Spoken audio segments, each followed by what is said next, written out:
Okay, we've started.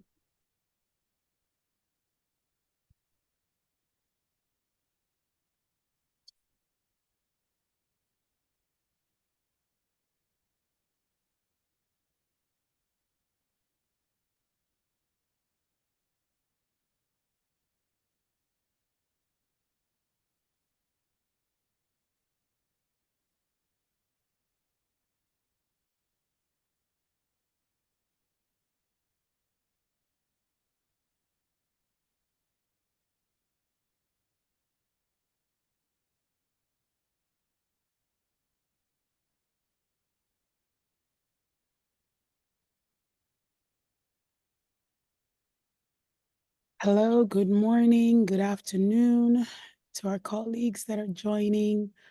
Welcome. We see that we have a couple more people coming in. So I think we're going to go ahead and just kick off by just letting you all know that we do have interpretation available. Um, on today's webinar. So if you look at the bottom, you should be able to see a globe icon with the interpretation feature. So please feel free to be able to connect to that for the language of your choice. We have in Spanish and in English. And I'm just gonna see, I think we do have a few more people attending. So maybe I will just go ahead and just kick off with a little bit of introduction, and happy to also hand over to my colleagues that are here. So welcome. My name is Farikemi Akinfederin. I lead our global advocacy for change unit here at Fòs Feminista. I apologize for my voice this morning, and hoping that it will get better as we continue throughout the day. So just another reminder that we do have interpretation in English and Spanish, so please feel free to select the language of your choice. And I want to use this opportunity to thank our interpreters for their service in ensuring that this is an inclusive process and that we are adhering to language justice principles as much as we can.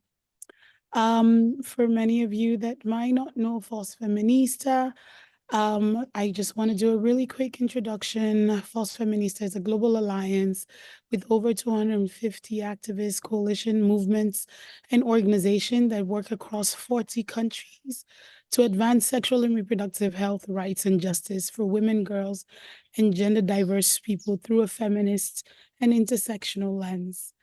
I'm pleased to be with you today and to offer a few opening remarks to kick off the launch of our 2022 grades for the Sexual and Reproductive Health Index. Just wanting to give a little bit of a background into the index for some of you that might have not attended our last year launch or previous launches that we've had. The SRHR index was actually created in 2016 in partnership with the Global Women's Institute at George Washington University as a tool for really assessing US government's commitment and progress made on SRHR. And we see this as a tool for holding the US government accountable for its commitment externally, right? So as part of its foreign assistance program. The index is graded annually across 6, and we focus on 6 US government actors across 3 domains of US global health assistance, particularly family planning, maternal health and child health, and HIV and AIDS. Please note that these particular domains are not necessarily seen as what is important in terms of a global SRHR field or continuum, but rather what the US government funds, right, as part of its global SRHR health assistance program. But my colleagues, Sophia and Shweta, will go into more details in terms of the methodology and the findings from this year a little bit later. But I want to use this opportunity to share with you all why I think the index is important and is a really critical tool for SRHR advocacy work within the United States, but also outside, so globally. As many of you know, the US government is the largest donor to global health, shaping, both health and human rights outcomes across the world through financial contributions, through resourcing, through policy, and through programs. And, a couple of years ago, the funding commitment towards family planning and reproductive health was at about 710 million in 2010. But what we've seen is that this figure has remained flat ever since then for the past 13 years, and reaching about 600 million US dollars annually. And for decades, even though as funding and policy have been used to achieve some impact, we have seen that the US has also historically used its influence in either advancing in some cases, but also in some cases hindering SRHR globally. So, for example, let's look at the global gag rule and the recent research that we did with Chaos Continues, and also another research that we did a couple of months ago on the global impact of the Dobbs decision on access to SRHR services in the global South. We've seen that the US government has leveraged its power, both soft and hard power, by making aid conditionality on the acceptance of conservative and non-scientific views of what qualifies as SRHR. And the impact of this is borne by women, girls, and gender diverse people across the South.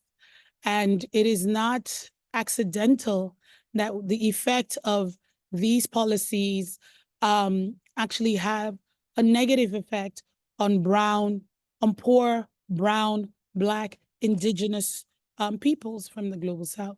So it's really important for us to hold the US government accountable to its commitment for SRHR, but also for commitment that it's made to wanting to support feminist movements organizing around this issue for donors and for community-based organizations alike. And so the sheer magnitude of funding and resourcing from the US government means that there could be shifts in policy and in funding and can actually create vacuums that can directly impact feminist organizing and creating it extremely difficult for other donors to fill. And so this is something that's really concerning for an organization like ours, but I think for others across the movement and others that are working to ensure that US government policies are upholding the highest standards of rights. As Global South leadership and engagement is central for us to challenge and to dismantle the monopolization of power by the US in terms of like the SRHR ecosystem, it's really important for us to look at ensuring that international decision-making and funding is one that does not necessarily continue to perpetuate colonial policies. And that we need to be able to work with the US government and to push the US government to basically not be the moral compass for the rest of the world, but for it to be able to truly live into the principles of human rights, and really for us to be able to get rid of some of these policies that are colonial legacies and relics, such as the GGR and the Helms that have shown, over time that we need to be able to push and to eliminate these particular policies because of its negative impact on the lives of people across the globe, and on our ability to be able to deliver SRHR-J comprehensively. I think in this time that we're living in, it's a historical time where we need to look at a more bi-directional and multi-directional relationship and activism and solidarity. So within this context, tools like the SRHR index are really critical for us in terms of this work and for us to challenge decisions that restrict rights and push ideal laws and policies that respond to the lived realities and experiences of people. The SRHR is that tool, is a perfect example of a tool that can help us to bridge the gap between what government says and what they actually do by offering reliable, consistent data that actually elevates and supports our demands for SRHR policy implementation and access, so that organizations, groups, and activists who are working to hold the US government accountable have a resource to do that. So for us, we see the SRHR index as an opportunity to continue to create conditions for open and continuous dialogue between civil society and the US government, which enables transparency around policy, around budget, and around data to establish a proactive framework for discussing what needs to be done, how it needs to be done, when and where. And in the absence of these conversations, these commitments that we see are just paper, right? And it's not necessarily moving the needle in terms of what we want to see in terms of ensuring sexual reproductive health, rights, and justice globally. So I hope this gives a bit of context into the index and why it's important, not just in terms of activists working within the United States, but also for activists and civil society and movements working outside of the United States in the global South. And we have with us today an amazing lineup, amazing panel that is going to share not just the findings, but reflections on this year's grades. And I have the singular privilege to introduce to you today our moderator for today's session, Dilly Cervini, who's the Executive Director of the Universal Access Project. Dilly is a dynamic leader and a strategic communicator and advocacy expert with more than 15 years of experience in the field of international development, sexual and reproductive health rights, and gender equality. Before coming to UAP, she served as the Senior Director for Advocacy and Communication at Data2X, a civil society organization working to improve the use of gender data to drive gender equality and sustainable development goals. As a Senior Director for Global Initiatives at FP 2030, Dilly also oversaw the Global Initiatives team and managed the reference group. Dilly has also served as a director for communication at PAI and has worked with a consortium on race, gender, ethnicity at the International Youth Foundation. She holds a master's in public policy in international development from the University of Maryland and a master's of communication from American University. So we definitely have, no other perfect person to be able to lead the conversation today, giving just a wide range of her experience, but also a member of this community that is also working in terms of supporting activists and organizations to be able to hold the US government accountable. So it's my utmost pleasure to welcome you, Dilly, to be able to take over as the moderator for the session. Thank you so much. Thanks so much, Kemi, and good morning, good evening, everyone, wherever you are in the world.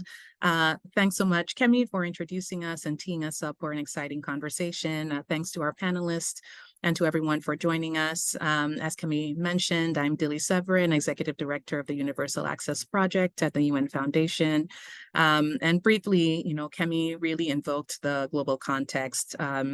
We've heard from the UN Secretary General and other leaders for at least a year now that the SDGs are in crisis. We know in particular that SDG 5 and SDG 3 need particular attention, and part of that is because we have not made sufficient progress on SRHRJ. So I'm really excited to be part of this conversation today to talk about how tools like this index can help strengthen political will and accountability for our issues. We have a great program this morning if you're on the East Coast in the US.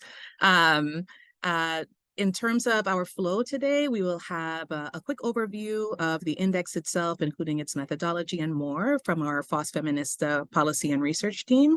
Then we will go into a panel, and then we will have some time for audience Q&A. So stay tuned for more. With that, I would love to turn to our first set of presenters who will walk us through the details of the research. So first, I'd like to call on Sweta Sridhar and Sophia Bronstein of Fòs Feminista, who are the actual graders of the index, so they will tell us much more about it. Sweta Sridhar is the Senior Global Policy Research Officer at Fòs Feminista, where she leads the team's efforts towards evidence-based advocacy through research on sexual and reproductive health, rights, and justice issues. Prior to joining Fòs, Sweta worked variously with governments, nonprofits, and community-based organizations in South Asia to advance sexual and reproductive health and rights, especially for adolescents and youth. She holds an MPhil in Gender Studies from the University of Cambridge and an MA in Development Studies from the Indian Institute of Technology, Madras. And then Sophia Bronstein, who uses she, her pronouns, is the Sexual and Reproductive Health Policy Fellow at Fòs Feminista, where she contributes to policy research projects such as the Index. Prior to Fòs, Sophia led behavioral science research to increase COVID-19 vaccination and developed organizational strategies to advance health equity. Outside of her research, she continues to serve as a case manager and activist within the DC Abortion Fund. So an activist and a researcher. She holds a master's in public health from Johns Hopkins University and a BA in global affairs from Yale University. So Sweta and Sophia, welcome. And please walk us through the insights of the index. Thanks. Thanks, Devi, for that kind introduction. And thank you, Kemi, for those opening comments that really put into context why we do the work that we do and why the index is important. I'm really thrilled to be able to talk you through what we're doing with the SRH index and how it works. I'd like to give you all a brief overview, unveil the index grades for this year, and then also describe some top-level insights along with my colleague Sophia, as Dilly mentioned. We will be sharing the relevant portions of the index on the screen as I speak, but feel free to explore the website on your own. The link will be in the chat soon. Before I kick off, I'd like to take a moment to thank Bergen Cooper, who was the Director of Policy Research and also the lead on the index, but is no longer part of the team at Fòs. So thank you for your incredible leadership on this work, Bergen. Thank you also to Catherine Oliveira, the Associate Director for US Global Policy, who has helped ground this work within our larger engagement with the United States government. I'd also like to take a moment to acknowledge the support of the many consultants for their extraordinary work and for making different aspects of this index possible as you see it today. As Kevin explained, the index is a tool to hold US government officials accountable and for their actions related to global health, while outlining clear, realistic, and achievable recommendations to promote sexual and reproductive health and rights through US global health assistance. It was created in partnership with the Global Women's Institute at the George Washington University and was first launched in 2018 with the grades for 2016 and 2017, which are the last year of the Obama administration and the first year of the Trump administration, respectively. The annual grades produced by the index are a means to compare what is being done to what can and should be done to promote SRHR within US global health assistance. With that said, over to Sophia to walk us through more details on the index and its methodology.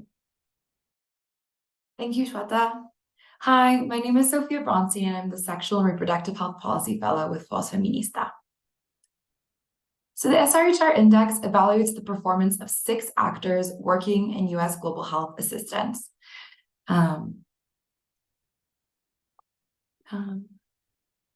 This includes the White House, Congress, Department of State, US Agency for International Development, Department of Health and Human Services, and the Department of Defense.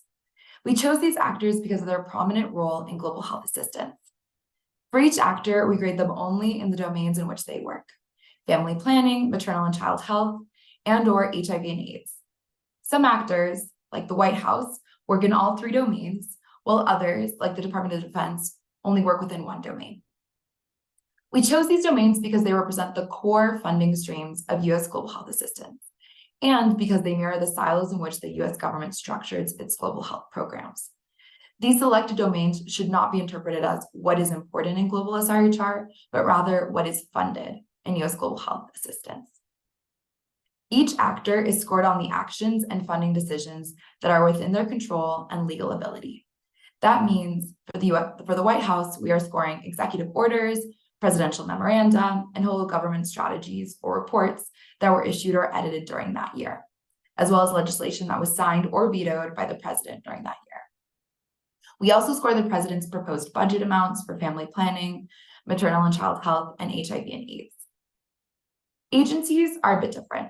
We look at internal policies and procedures related to or in any way affecting global SRHR programming. Agencies' internal policies and procedures are included as an expression of agencies' direction, management, and guidelines related to the delivery of global health programming, as well as an expression of agencies' support for or opposition to global SRHR. So for each year of grades, we score actions that were issued or edited during that calendar year. For example, with USAID, we would consider policies, procedures, strategies, technical guidance, vision statements, agency priority goals, and automated directive system chapters.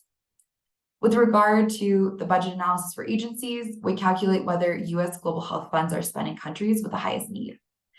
As you can imagine, these budget calculations are complex, and the timely release of publicly available data is vital for the public to know where global health funding is being spent. Each action is assigned a score between 1 and 9, based on the level to which it hindered or promoted SRHR. We do this by assessing how each action measures up against 4 parameters. These are evidence-informed, responsive to need, consistent with internationally recognized human rights principles, and gender transformative. We refer to these parameters as our cross-cutting issues.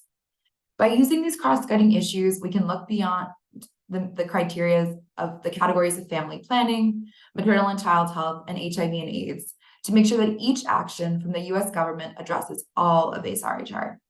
That issues like comprehensive sex education, gender-based violence, and abortion are addressed. That policies move beyond merely addressing general populations, but are tailored to reach all populations, including LGBTQI individuals, sex workers, and adolescents.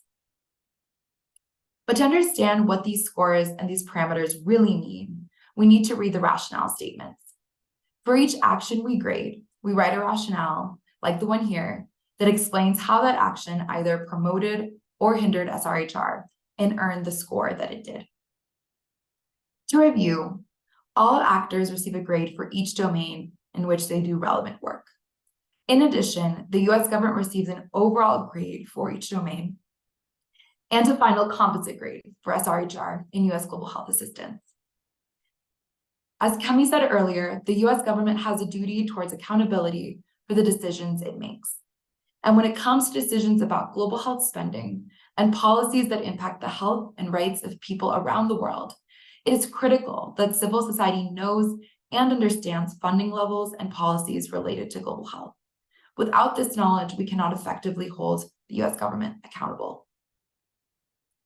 As part of ensuring this accountability, it is vital to have access to that information that will allow us to accurately assess the US government's support for SRHR in global health. This information must be readily accessible, available, and informative. For this reason, the index includes a separate analogous, quote, transparency scale that evaluates each domain based on the availability of its source data. This transparency grade is then merged with the SRHR grade to generate a final grade that takes transparency into account by domain and/or actor. Here you can see the 2022 White House grade both with and without transparency. This final grade therefore reflects not only the quality of government action or inaction vis-a-vis SRHR, but also reflects the availability of data with which to make this assessment. Hence, a bad transparency grade can be interpreted as reflective of bad policies or insufficient budget allocations and/or insufficient or inadequate data. However, a good grade would only reflect good policies and budget allocations, since the SRHR index does not reward the government for transparency and availability of information. Back to Shweta now.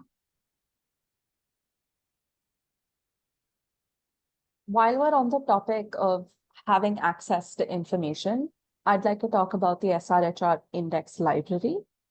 It's designed as a one-stop shop for all actions related to US global health assistance, and the library page, as its name suggests, is a repository of all the actions that we have scored as part of the SRHR grading process.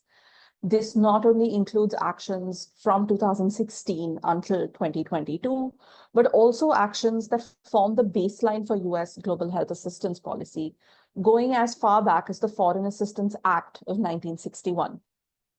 As administrations change and bureaus get reorganized, documents sometimes get lost, but not here. The index library is a one-of-a-kind archive of long-term institutional action on global health assistance by the United States government. The SRHR index is a means to an end, but it is not the end. The index is only one part of a larger process of ensuring that policies are responsive to the needs of people and that US government's global health actions fully promote SRHR globally. Though the methodology is comprehensive and evaluates a vast array of actions and funding information, it does have limitations. Specifically, the index measures only global health assistance, which is part of a broader category of funds known as foreign assistance.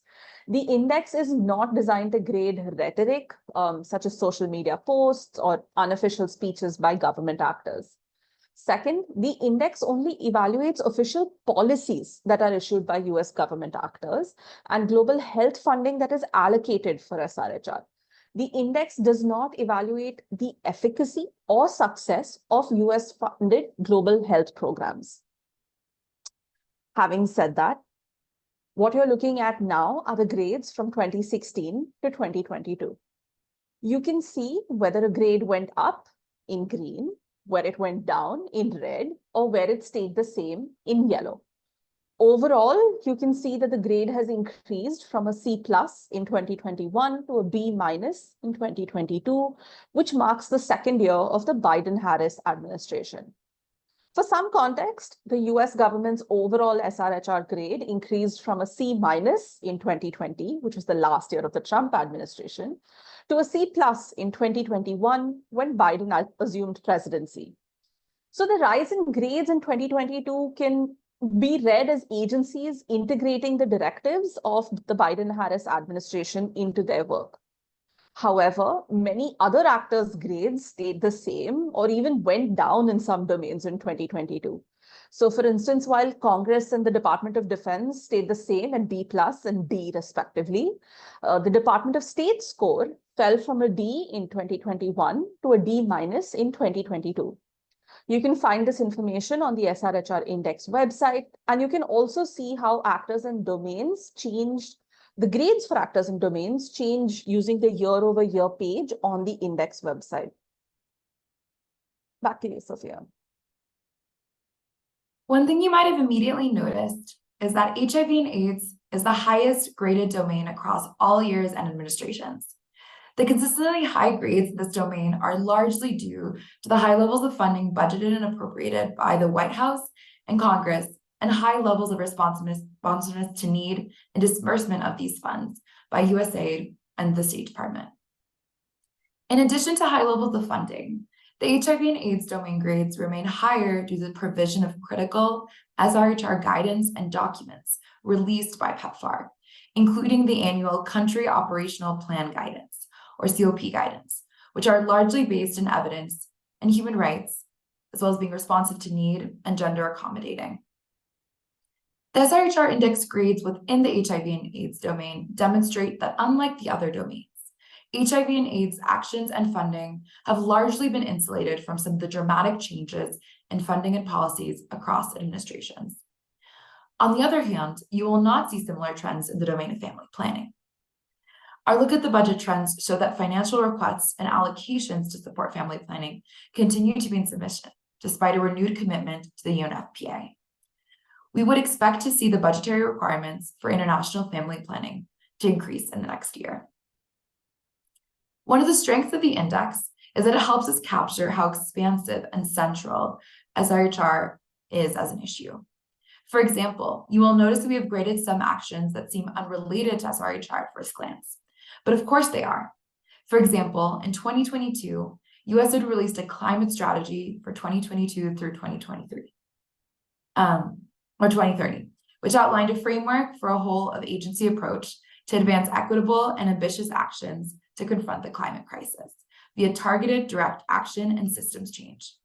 However, the action emphasized the increased vulnerability of marginalized populations, including women and girls, people with disabilities, and LGBTQIA people, to climate crises, and included some gender transformative efforts to examine gendered power dynamics and avoid exacerbating gender inequality.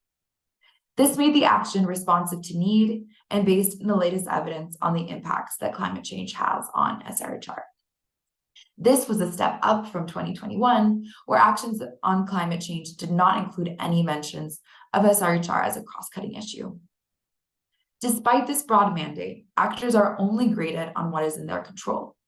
So, for example, the White House scored on the memorandum on presidential determination with respect to the efforts of foreign governments regarding trafficking in prisons. The report discussed the US government's efforts to end trafficking in the United States and globally. In our review of the memorandum, we noted that the report did not integrate international human rights standards, as it conflated commercial sex work and trafficking for the purposes of sex, which ultimately denies sex workers their rights and can impede efforts to prevent trafficking. However, the White House was presumably working under the issuance of the National Security Presidential Directive 22, known as NSPD 22, which was issued in 2002 by President Bush, which expresses the official conflation of sex work and trafficking. To be clear, sex work is work. If the current White House removed NSPD 22 or issued new guidance that promoted the health and human rights of sex workers, this would greatly improve their grade. On to Shweta. We'd like to wrap up today by calling your attention to some of the key themes that emerged from this year's analysis. First, we note that the Biden-Harris administration has continued to promote SRHR domestically and globally through various cross-cutting initiatives. For example, the White House released several actions that explicitly promoted SRHR globally, including the executive order on protecting access to reproductive health care services and the United States strategy to combat gender-based violence globally. Following the overturn of Roe versus Wade, the executive order especially included an affirmative statement from the White House that confirmed the administration's continued commitment to supporting SRHR domestically and globally. These actions were all responsive to need, consistent with human rights standards, and based in evidence. The overall increase in grades for the HHS and the USAID also indicated greater integration of the Biden SRHR agenda into agency actions in the second year. However, our review felt that actions were not as progressive as they could have been, and the Biden-Harris administration needs to do more. For instance, this would have been a good opportunity for the Biden administration to advance USG stances in certain areas, such as protecting life in global health assistance and making the distinction between sex work and trafficking. Second, while HIV programs saw reasonable discussions on the need for integration with other health sectors, maternal and child health and family planning remained in silos, despite a significant number of opportunities to commit to integration. Some actions, such as the PEPFAR annual report, recognize the need to build health system capacity to respond to more than HIV in a silo, starting with the comorbidities, including cervical cancer, tuberculosis, etc., which made it evidence-based and responsive to need. Similarly, again, with regard to HIV and AIDS, the USAID approach to HIV and optimized programming report offered a commitment to bridging the gap between the Office of HIV/AIDS and USAID's maternal and child health work, which promoted SRHR. But on the other hand, actions such as the National Strategy for Combating Multi-Drug Resistant Tuberculosis and the Global Food Security Strategy missed low-hanging opportunities to integrate SRHR within their larger strategies, which made this non-responsive to evidence. Third, we see the need to strengthen commitments to inclusion beyond a mention of women and girls within SRHR programs and demonstrate serious intentionality with regard to programming for LGBTQIA groups, sex workers, men and boys, and other key populations. In general, we found that a majority of actions were either gender accommodating or gender blind, and used language that reinforced the gender binary, such as pregnant and lactating women, mother-to-child transmission, female empowerment, and menstruating women variously.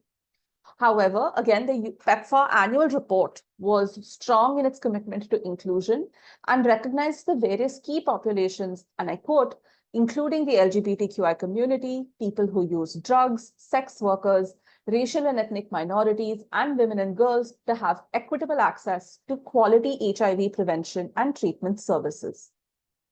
Overall, our ambition is that these insights will lead to more robust policies and programs across the US government that will advance universal access to sexual and reproductive health and rights. Thank you all for listening to Sophia and I. Handing back to Dilly now. Thanks so much, Sweta and Sophia, for taking us through these insights. I think just reflecting on both of what you said, it seems like there are areas of progress, but clearly areas where more work needs to be done. So it seems like we have uneven progress, but perhaps some signs of hope. I'm hoping we can delve more into some of what the implications are of these findings in our next portion of our program. So we will turn to our panelists next, where I will speak to each panelist and ask them a distinct question. We do have a special guest joining us during this portion as well, which I'm very excited to introduce. And then we'll have one more quick round with our panelists of questions, and then we will obviously have our audience Q&A at the end. I'm mindful of time, so without in any way trying to detract from the great accomplishments of our illustrious panel, asking for your forgiveness if I do a little bit of an abbreviated introduction, and hoping that our FOSS team can send out panelist bios alongside any sort of follow-up so that folks can really delve into our accomplishments of our panelists. So with that, I will turn to our first esteemed guest. So I would love to welcome Oluwatoyin Chukwudozie, who is Executive Director of Education and Vaccine, EVA. Toyin is a woman who is passionate about amplifying the voices of young people in her community. She has spent the last 13 years advocating for long-term social change for young people, particularly young women and girls. She's currently the Executive Director of EVA, where she leads the team in developing and implementing advocacy, policy influence, service delivery, and capacity building programs to protect the rights of adolescents and young people in Nigeria, particularly adolescent girls and young women. So welcome, Toyin. Thank you for joining us. You heard the important insights that Sweta and Sophia shared. From your perspective, what does an accountability mechanism like the SRHR Index, which assesses the US government's work on SRHR in global health assistance, mean for your work and for EVA's work in Nigeria? Thank you, Dilly, and thanks to the FOSS team that has shared the findings from the SRHR Index. I'm sorry, I have a bit of a cold, so my voice is sounding like Kemi's now. We know that the US government is the biggest funder of some of these interventions that we've mentioned in Nigeria. And just a bit of a context, Nigeria still has one of the highest fertility rates in the world. We have a high population growth rate of about 3.2. Of course, this has its associated challenges, including maternal mortality rates that are also high. And in Nigeria, the US government supports a wide range of health interventions, from family planning to reproductive health, maternal health, and so on. And they are working with government and also working with non-government actors to intervene in these different areas mentioned. Through PEPFAR, they are providing life-saving ART medications to the majority of the people living with HIV in Nigeria. And it's no surprise that the index has shown, how well, the funding of the US government is doing in the HIV/AIDS domain. And, they're beyond just providing ARTs, they're supporting PMTCT services and also, supporting orphan and vulnerable children from AIDS. So these programs are, they are really robust in the country, and, this funding is meaningful. There's a huge RMNCH investment as well, reaching millions of women and girls with life-saving services. So yes, it's important to the work we do in many ways, sharing this kind of accountability too, because we get to see and look at, what this really means from the side of those that are making the decision about the money, because the funding that they provide, the support that they provide to government really also contributes to the policy environment. It contributes to the government's leadership in this area, in the area of SRHR, which in turn, has an impact on the legal and policy environment for us to do the work that we do and work with communities and work with girls and young women in their diversity and work with young people.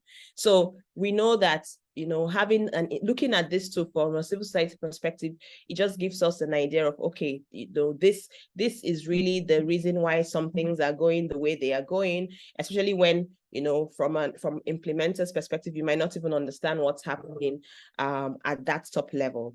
So this kind of tool is really useful for us, as far as I know, because they are providing all kinds of things around, including like training health workers, and so on, supporting government to even develop policies like I have mentioned before, and we know also that when this funding and resource, is not flowing the way it should flow or is being reduced, we see disruption in services. And it has its own consequences and challenges for women and girls in their diversity. And what this means for people like us who are, out here doing the work is that we as civil society, we as communities are forced to respond and react to the impact of those kinds of disruptions, for the people that we serve. We saw this example, we saw this happening, with the COVID-19 pandemic, where the first people to, really adjust to what these disruptions cost is civil society and communities like ours. So the tool is a very useful resource for us, for advocacy, for dialogues, and it really helps to really provide like a link between the experiences that we are having, whether as, our own lived experiences as women, girls in the diversity, or our experiences as the people who are also out there ensuring that our communities have access to information and services. This kind of tool, accountability tool, links the experience to the decisions that are being made, to the policies that are being made, because to some of the people who are, whether in Congress or in the White House or, where these money decisions are made, it might just be budget decisions, financial decisions, and calculations. But for us, it's more than that. To us, it's also the very lives of girls and women out there. It's actually a life-changing decision for a young woman who is living in a forced marriage, who before the age of 23 has had 5 children, who no longer wants to continue having children and wants to even test the validity of her dreams. So it's very critical for us to, come to see this kind of tool, to interact with it, to understand it and how we can use it for our advocacy, because it affects the work that we do at different levels, from the very local level to states, some national levels, to our policy influencing and even having meaningful conversations with our policymakers at national level, and even to other levels at the regional and global spaces where we have opportunity to also influence conversations around, this SRHR programs and interventions. So for us, we really are glad to see that, this kinds of accountability tools continue to be produced, and that we have opportunity to come together as civil society to make sense of it, to see how we can then use it to apply to, the spaces of influence that we have. So yes, I see like, great potential of what we can use this kind of tool to continue to push for. And just beyond us as an organization, looking at even the movement of young people in Nigeria, the movement of activists who are pushing for SRHR in Nigeria. This is something that we believe that, can help us to make sense a lot of some of the things that are happening and position ourselves better and have our analysis right and bring those experiences together to support advancing SRHR and the resources that are allocated to SRHR for the work we do in our country. Thank you, Dilly. Thanks so much, Toyin, and thank you for those remarks. I heard you saying the index really helps kind of to be a sense maker in a way, right? To help you parse how shifts in the US are trickling down to your own legal and policy environment and shaping your own work. And you said something really powerful, right? You said that work like this links lived experience to policy. And I think that's super, super important. So I wonder if we could continue on that theme, and maybe our next panelist, Dezon Dixon-Diallo, could continue in helping us understand some of these connections between advocacy and tools like this. So thanks, Toyin. Dezon Dixon-Diallo is the founder and president of Sister Love Incorporated, which was established in 1989. It's the first women's HIV sexual and reproductive justice organization in the Southeastern United States. Dezon is a recognized visionary and advocate in the struggle for human rights, sexual and reproductive justice, and the fight against HIV with and behalf of communities of women and girls living with HIV and those at risk for HIV and STIs. So Dezon, welcome. Would love to turn to you with a specific question, and wherever you see connections to some of Toyin's reflections, would love if you could bring those in as well. Your work on SRHR, particularly on ending the HIV epidemic, transcends borders. Can you share a bit about that work and how working with U.S. federal agencies has impacted you? Sure, and I want to echo all the voices around what's really critical and important about this index and how it's not only, as you captured in Toyin's remarks, which were phenomenal, and thank you very much, Toyin, for your insights, is that linking the lived experience to policy is a really big part of what it is that we have to do. And beyond policy, it's linking resources to where it's needed the most. And I think that in a large degree, that is exactly what the index does. It's what we've needed. It's how we have done the work that we do in the global space. So to back it up in terms of the question around how in the work that we've been doing in the global context of ending HIV and AIDS, it has been through a sexual and reproductive health rights and justice lens, and it has been from the beginning of Sister Love's existence. I liken the story that Sister Love was founded the same year as intersectionality. So I think that it was coined by Kimberly Crenshaw. So I think that we found our niche, found the right place to do the work around HIV, which is at the intersection of sexual and reproductive health rights and justice.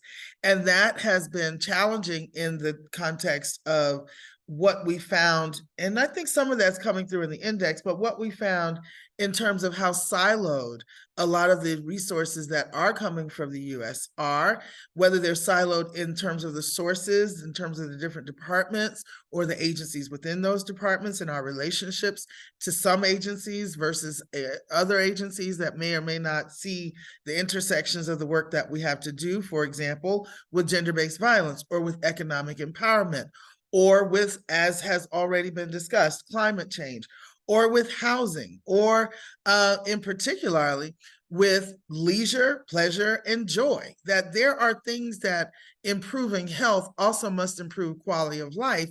And that's, I think, a piece of what the index is giving us an indication of, not only some of the specific domains that have been lifted. So from our relationship, for example, with at least 3 of the 6 U.S. agencies that provide health assistance, particularly working with HHS through the Centers for Disease Control, or with the National Institutes of Health, or with the FDA, which I think is an important player and actor in a lot of these conversations in terms of resources and how the different drugs, devices are reaching communities and how communities are able to benefit from a lot of the decisions and policies that get made in the US government system. But also working with USAID and the State Department, particularly through the PEPFAR program, and even more specifically through the DREAMS program and the Dreams Innovation Challenge within PEPFAR. So here's the thing about how some of that's worked out. Our lived experience would be sort of, it's a mixed bag. It's some days are good and some days are not. As in the words of the NAACP at one point, their tagline, excuse me, used to be, much has changed and much has not.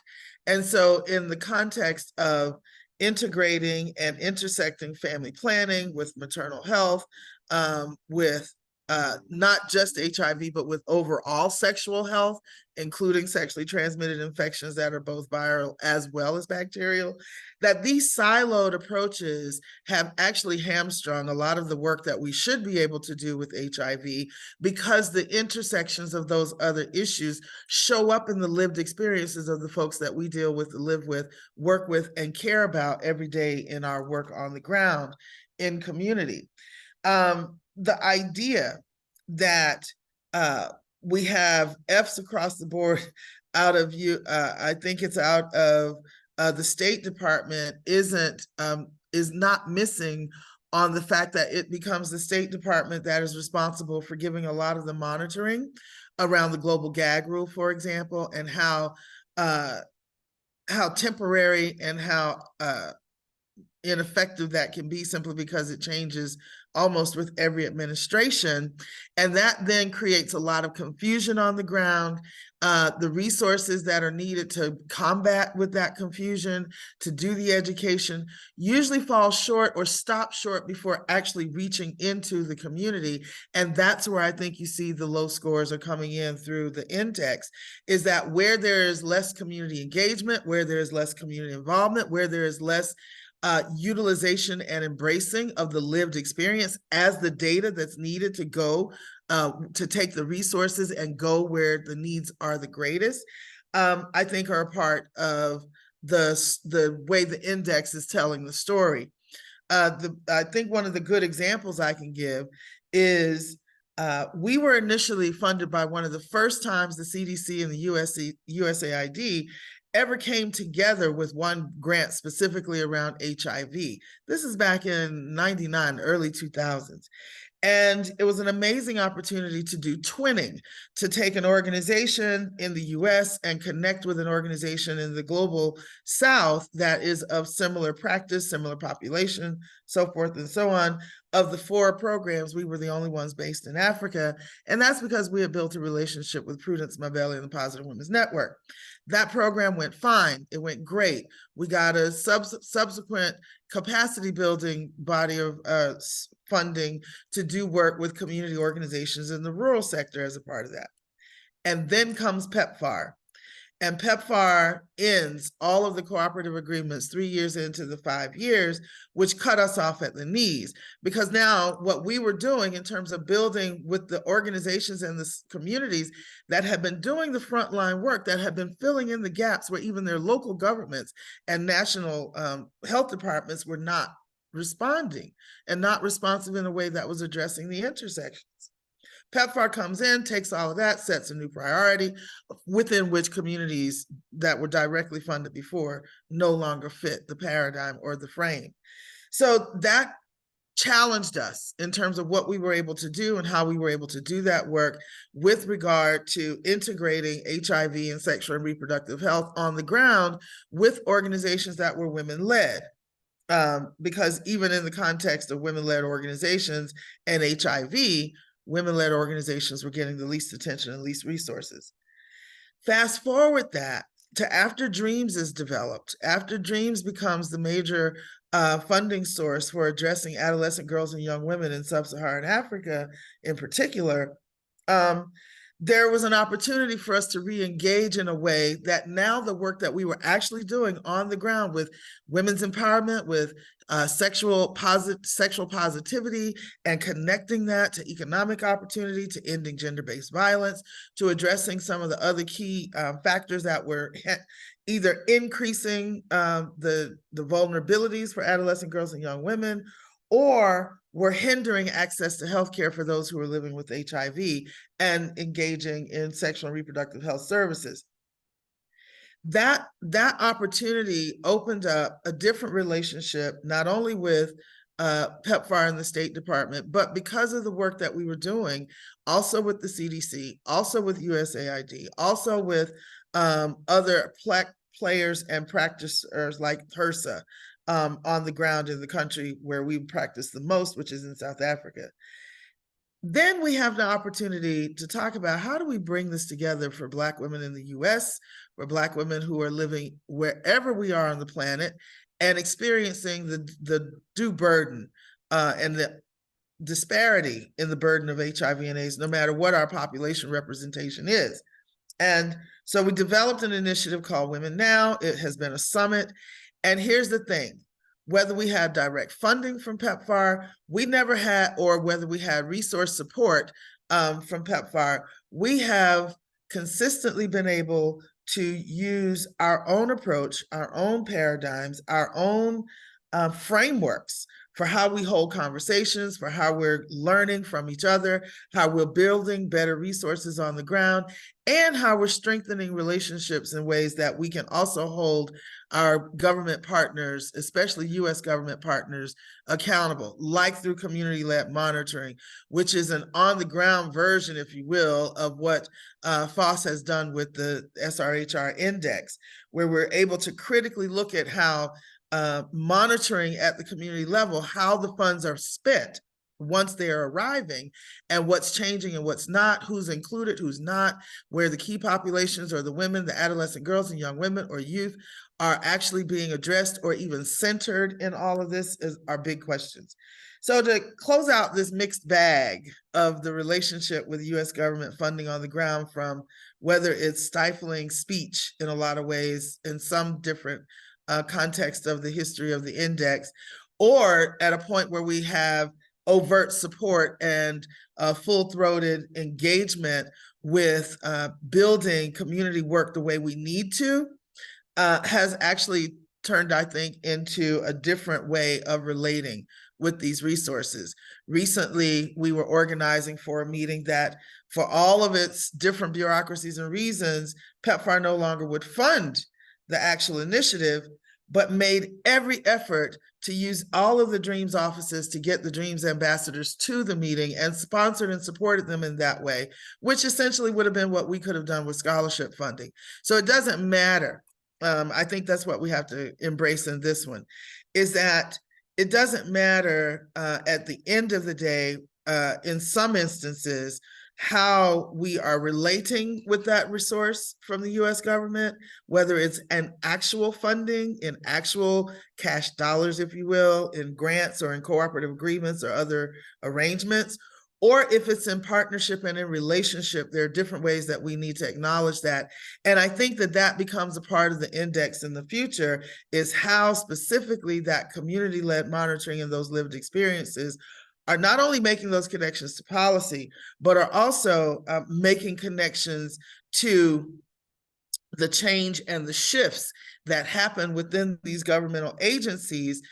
For example, USAID offering 75% or so indigenous organizations to be the recipients of most of the aid that goes into some of the HIV and reproductive health funding. That is a shift that has come from community, not from government. And that, I think, is a part of what the index is telling us. Where those relationships are strong, the score gets better. And where those relationships are weak, the score gets worse. Thank y'all so much for the opportunity to share our story with you and to be involved today. Thanks so much, Dezan, for those remarks. I feel like you and Toyin are really kind of helping us weave together this beautiful tapestry, right? Where she started us off talking about lived experience being linked to policy, and you're bringing in not only that that lived experience needs to be connected to policy, but how do we think about resources, whether they're direct or whether they are in terms of relationships and more? And on top of that, reminding us that the lived experience should be intersectional, right? And that it is intersectional, and to the degree that we are a part of a conversation about breaking down silos to ensure that policy understands and sort of reflects the intersectionality of experience, I think is really important.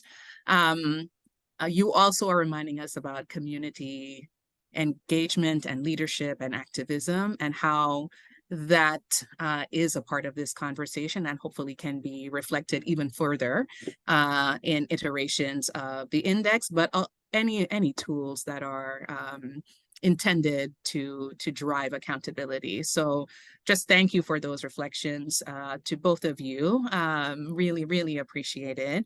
We're gonna do a little bit of a pause. This is not a record scratch, I promise, but wanted to create some space for our special guest to come in and reflect on both the conversation to date and her own mandate. So it's really my pleasure to introduce Aviva Abush, who is Executive Director of the Congressional Pro-Choice Caucus, which is co-chaired by Congresswoman Barbara Lee of California, who of course is a great champion for SRHR. Aviva Abush, whose pronouns are she, her, serves as Executive Director for the Congressional Pro-Choice Caucus, PCC. In this role, she oversees all the caucus activities, from messaging and communications to legislative agenda to member and staff education, and she serves as the primary congressional liaison for members of Congress and external partners and stakeholders on all matters related to reproductive rights, freedom, and justice in the US and around the world. So Aviva, welcome, and over to you for some reflections. Thanks.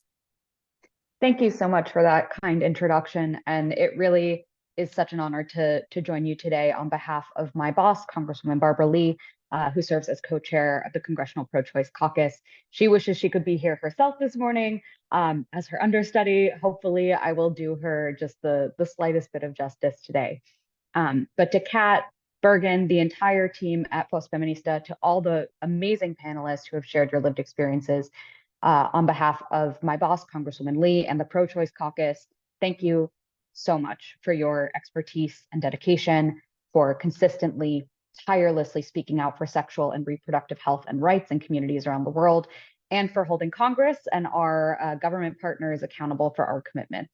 The work you do here is essential to the work of the Pro-Choice Caucus and to all of us who are advocating for sexual and reproductive health and rights in the halls of Congress.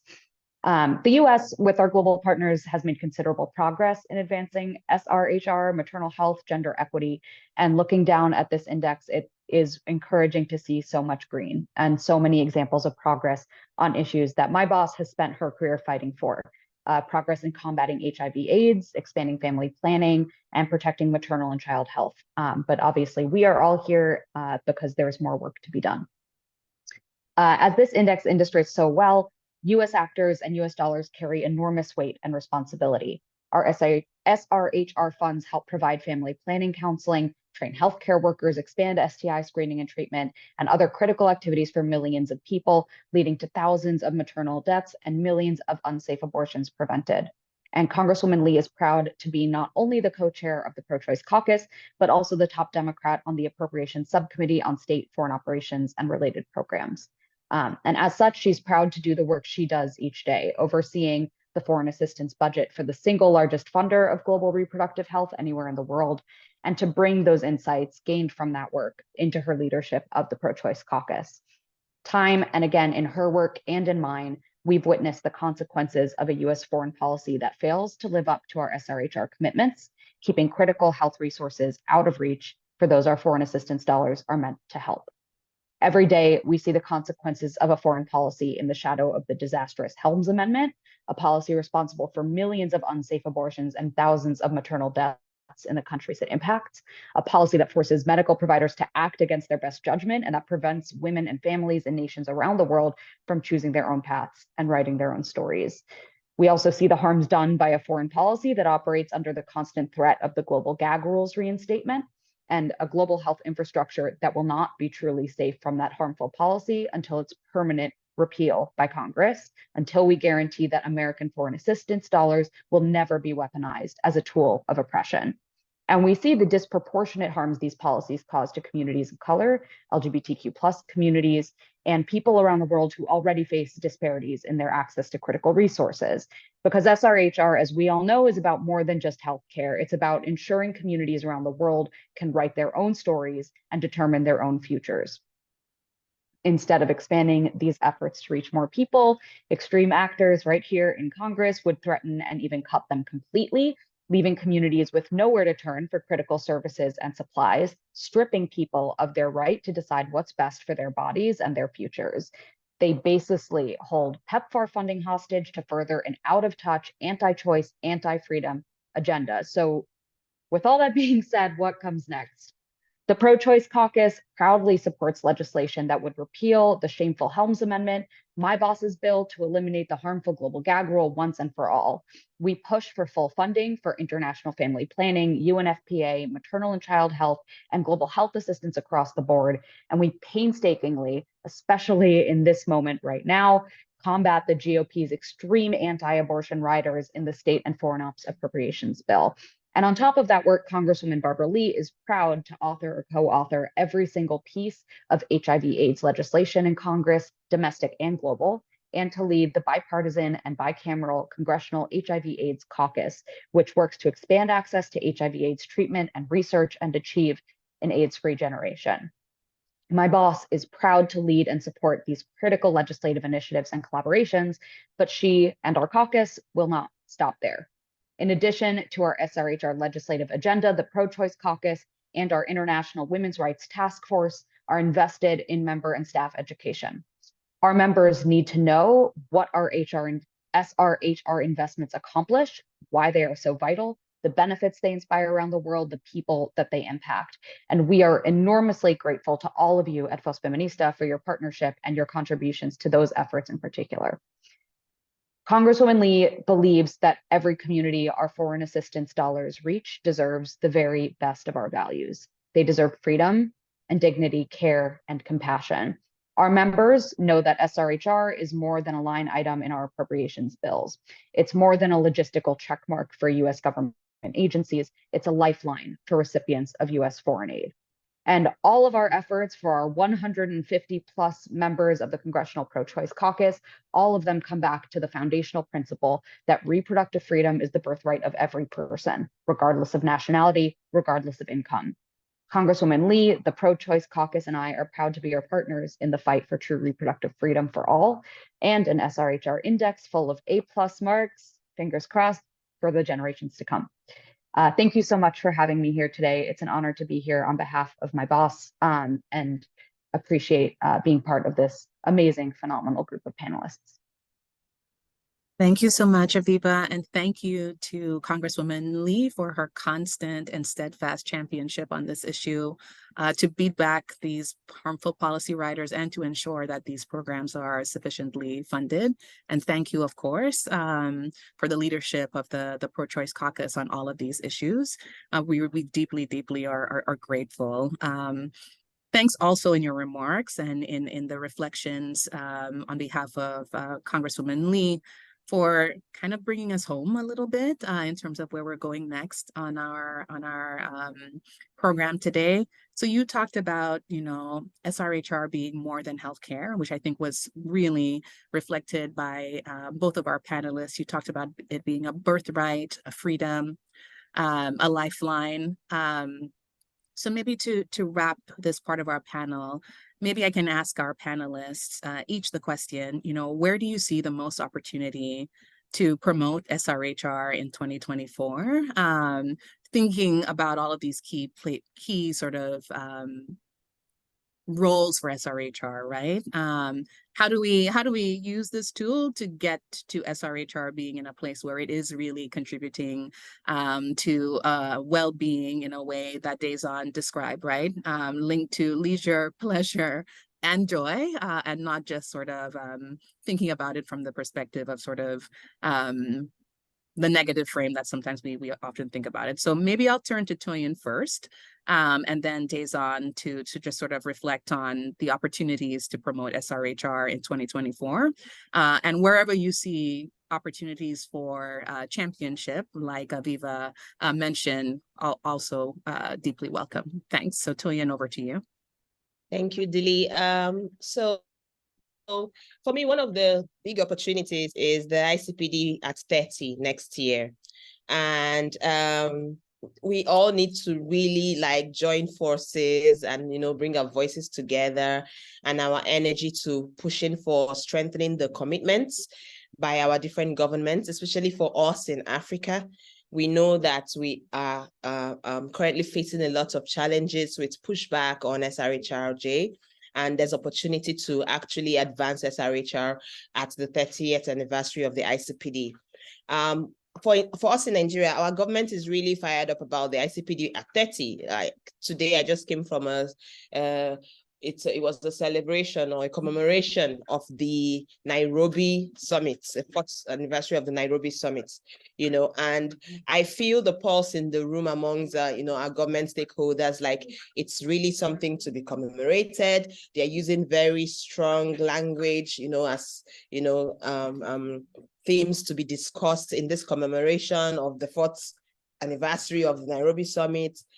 While it's a lot of fanfare here, we really are hoping that, we can use that opening to have a real conversation about what needs to change, what needs to happen, where the investment needs to go, and so on.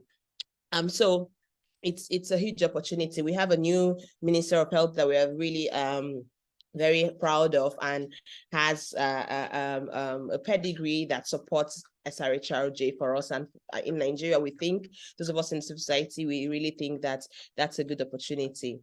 Our Ministry of Health is also pushing a lot now around UHC. So UHC conversation is another opportunity that cannot be sidelined.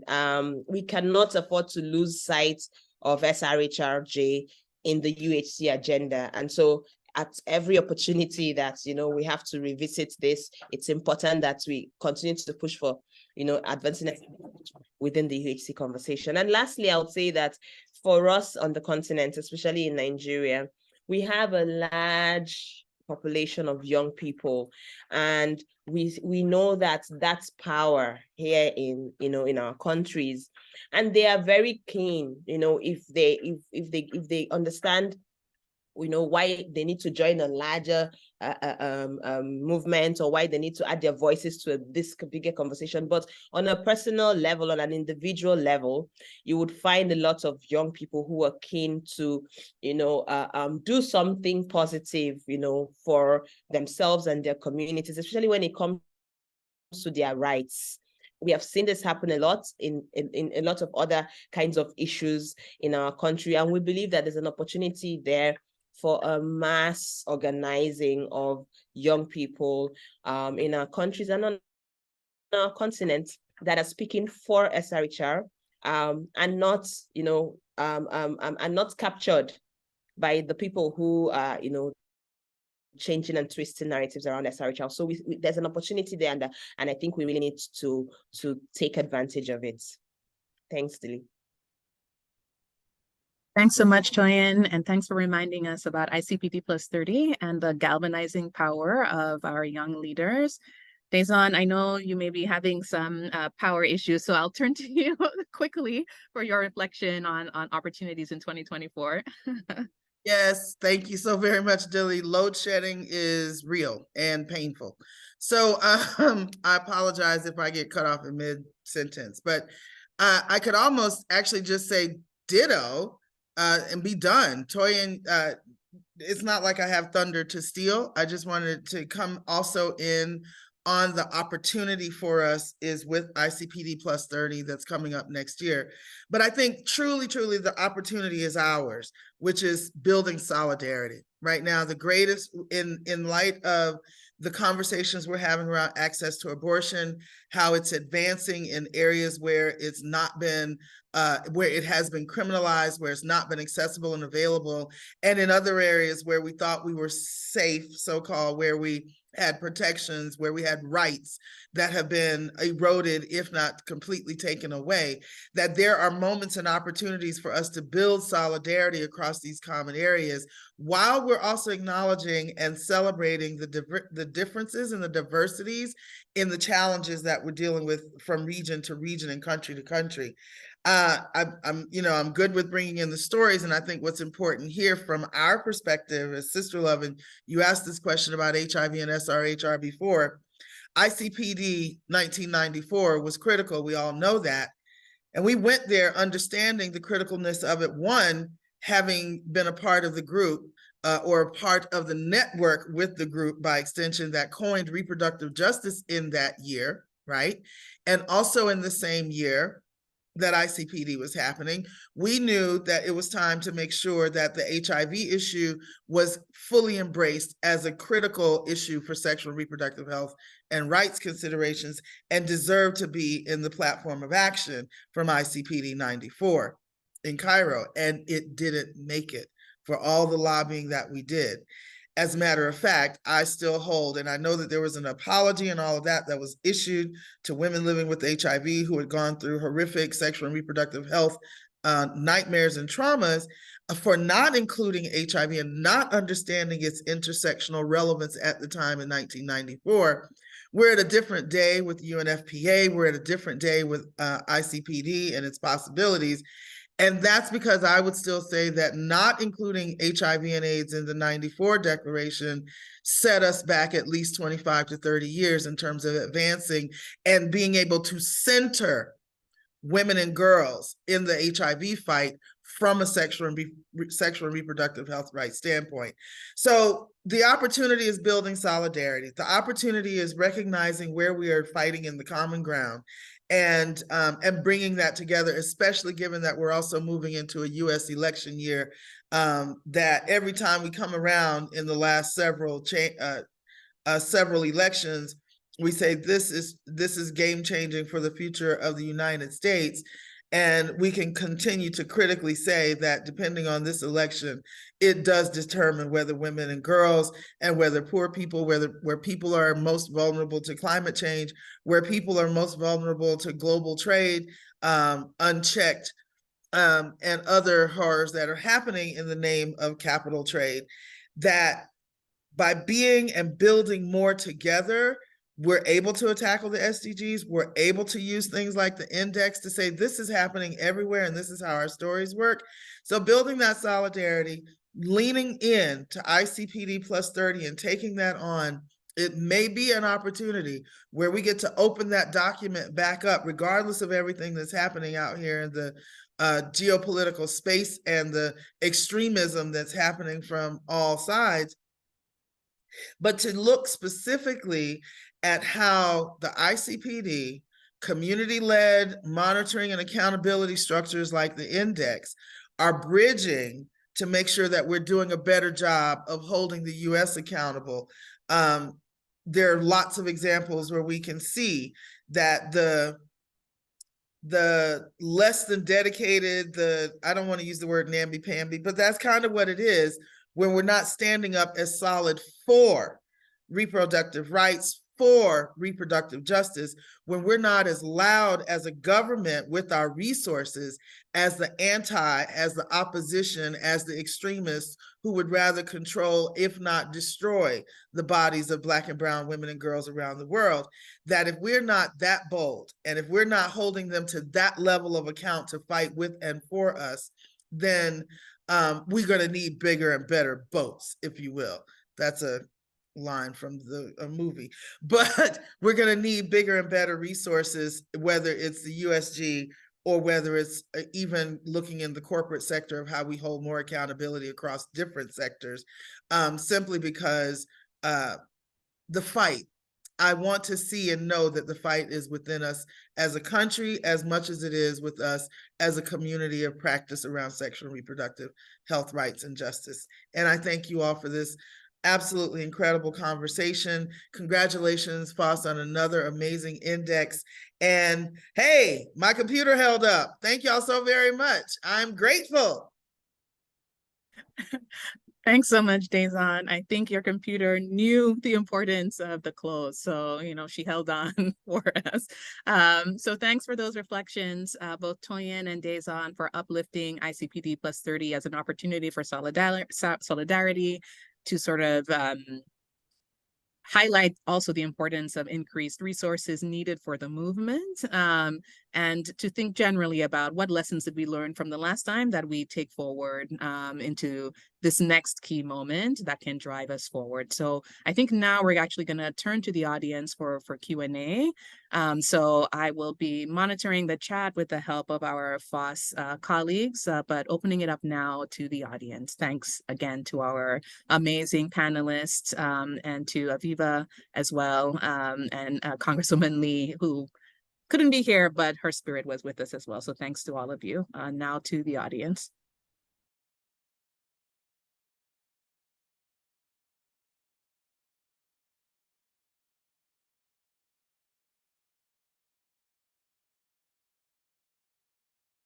So I have a question here, but I think maybe this is a question actually for Kemi, because we have a question about organizations working at the intersection of the climate crisis and SRHR, and how can those groups work with Fòs and perhaps even use something like the index to further that cause. I don't know if you want to take that question, Kemi. Sure. Thanks so much, Dilly, and thank you. I think it's Hira. I hope I'm pronouncing your name correctly.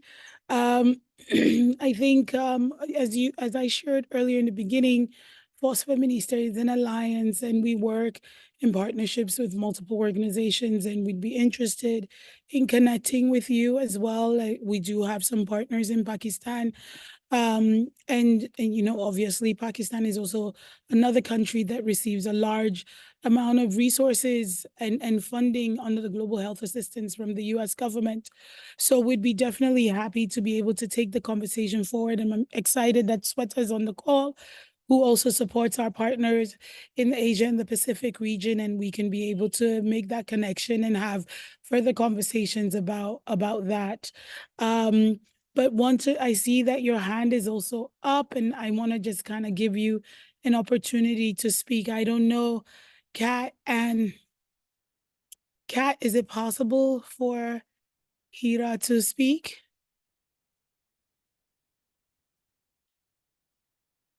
Their hand is up, so I'm not sure.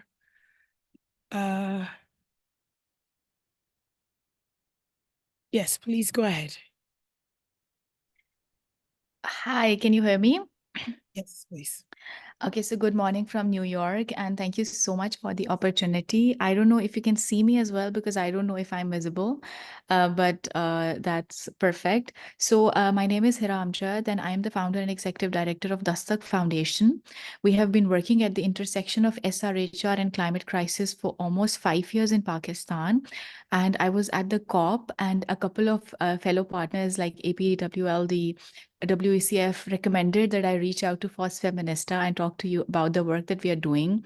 We just won the Gender Just Climate Solutions Award for a toolkit that we have developed in Pakistan for the government to include SRHR as a priority area while addressing the disaster climate crisis in Pakistan. And that is one of the things that has impacted young girls and women adversely in my country in terms of irregular menstruation in flood impacted areas, miscarriages, and a host of other issues that are experienced at the grassroots level but are not being mainstreamed in conversations within global spaces. So it was interesting to see around COP28 that we were able to mainstream those issues, not just within the member states, but also among the feminist fraternity that was there to demand gender justice and SRHR justice for young women and girls in developing countries. So I just wanted to take this opportunity to briefly introduce the work, start the conversation, and know how Dastak Foundation can partner with Fòs Feminista to advance this work during CSW as well next year, and a couple of other international platforms where we can collectively push forward this work that is much needed. So thank you so much for the platform. Hats off to the work that you are doing, and I will definitely be looking up the report and see how we can pick up the useful tools and use that in Pakistan during our work. Thank you so much. Thank you. Thank you so much, Hira. I really appreciate that, and happy to have the opportunity to connect with you and to connect with our team. So Dilly, back to you. I see that there is a question in the chat, but it might be nicer if it comes from your voice than my voice. And yes, one more question. All right. So we have a question from someone, I don't have a name, who says, we know what to expect from the US if in 2022, a Republican candidate wins the election. How can we start or continue building bridges to mitigate some expected harms? I wonder if we could actually, Viva, if you want to take this one, and if Dazan or Kemi want to weigh in, feel free as well.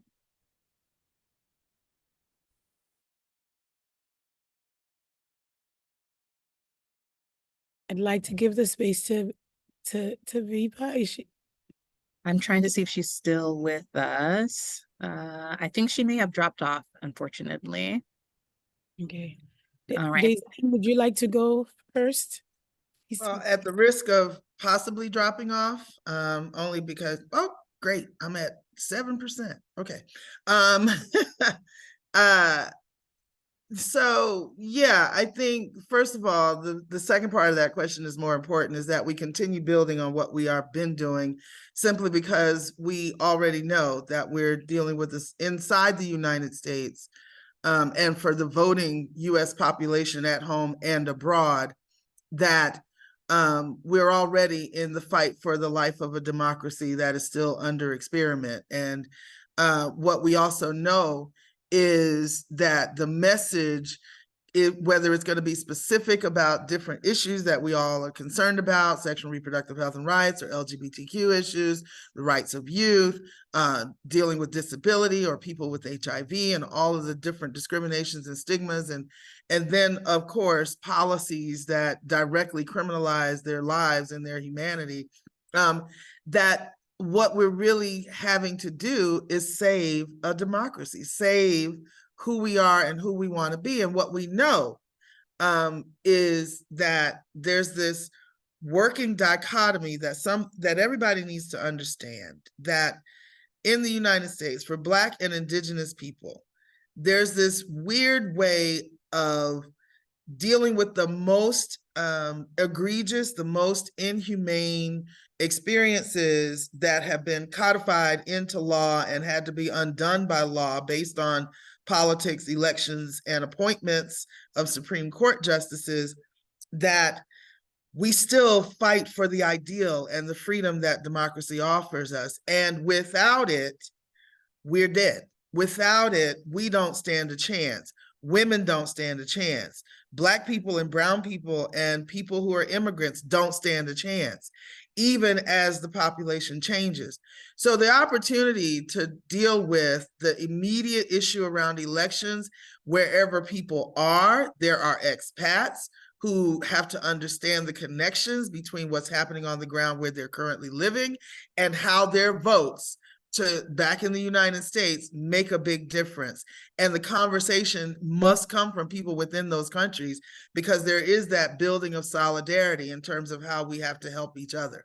So I think it really is, no matter where you are. I have a radio show, and during a big election year, somebody called me from, I want to say it was Nigeria, but I know it was in West Africa, who literally called me at my station and said, if there's one position in the entire world that should be globally elected, it should be the president of the United States, because everything that person does, every decision that person leads impacts the world.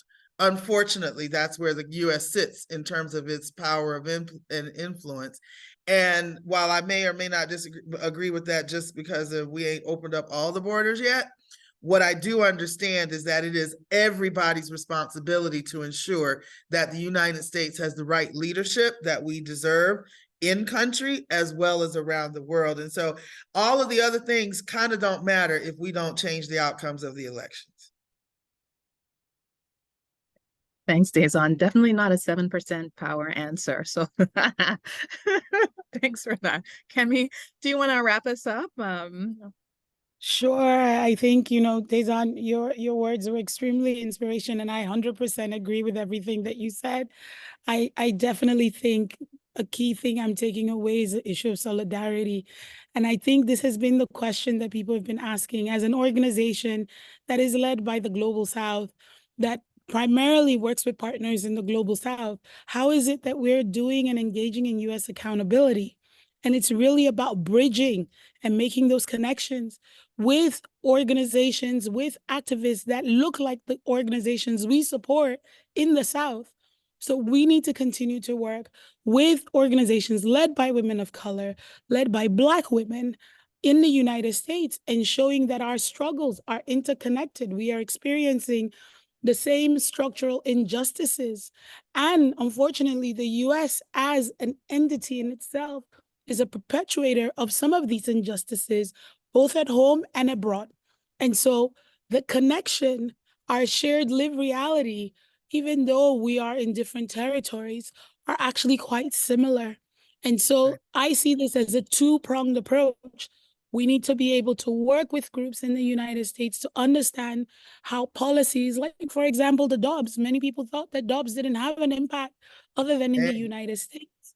And we saw that it did, to be able to see that accountability and voting in the right people in the United States is not just only for improved quality of life of our sisters, our siblings in the United States, but also how it affects our siblings outside of the United States as well. And so this is it's a double-pronged approach we need to use. Absolutely. We need to make it happen. And we need to also work with our colleagues that are living in the global majority, not global South, but living in the global majority, to also work on holding their governments accountable, to push back on unfavorable aid conditionalities that will limit our ability to uphold rights, limit our ability to be able to deliver comprehensive sexual and reproductive justice initiatives, policies, and programs. It has to be both. The US has to be held accountable by both the citizens that can vote in the US and the governments that are receiving this aid externally. It's a dual responsibility. 100%. So I'm just so grateful to be able to have you, Dazon, to be able to have Tony, to speak to both of that elements. I'm extremely grateful to our team, to Kat, who is our Associate Director for U.S. Global Policy, to Sophia and to Shweta and to Bergen, who led this work in terms of us really thinking through this research and thinking how we can use it both at home and globally to be able to hold the U.S. government accountable. I'm particularly grateful, Dilly, for you for helping us to facilitate this conversation today and really helping us to ask the question about what does a 2024 look like and what are the opportunities. And I mean, we are really thinking as Fòs about, as Dazon mentioned, 2024 is also going to be the 10th year, not the 10th year, the 30th year, sorry, coining of intersectional and reproductive justice movement. It was in that space that Black women came up with this concept, a very revolutionary concept that we are just even grappling and understanding now, 30 years later. And so we want to be able to see how we are using that opportunity, as you both mentioned, the ICPD plus 30, as a unique opportunity for getting the U.S. to commit. There are many things the U.S. fights for globally, but has not domesticated nationally. And that's a really critical piece that we need to look at. But also in terms of its role in terms of supporting global conversations and commitments that can help in terms of the world. So I'm very grateful for everyone. And I want to thank you all for the opportunity. And really, thank you to our audience and everyone that attended and participated today. It's an honor. Thank you. Thanks so much, everyone. Thank you. Bye. Have a wonderful day.